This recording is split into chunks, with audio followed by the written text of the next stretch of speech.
sa hood ko. Gutom sa babae, wish mo tinuring na food ko.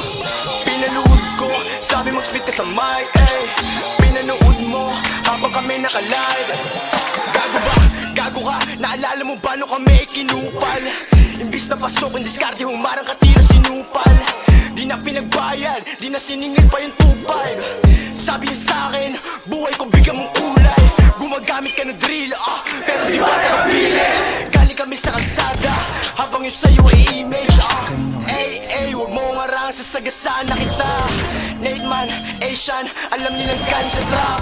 Parang bonus sa S-Block, malaki yung ulo mo, madali ka ma-headshot. Sa kanto ng sandok, pati tres ang aming dead spot. All gang red boys, you know that I can't stop. Sinabi ko na, huwag mong pataman. Wala kami diyang kinalaman. Bitch mo ginawang halaman, dinili ka magdamagan. Pushing P, walang cap, cruising bitch, we don't stop. Kami mga trap star, naging rockstar. Hindi maagaw ang spot, sumisigaw lang ng gang-gang. Kahit walang dalang peng-peng, big shoutout kay OS. Dahil sa kanya maririnig mo na ang boss. Akala mo ata, mababait tao sa hood ko.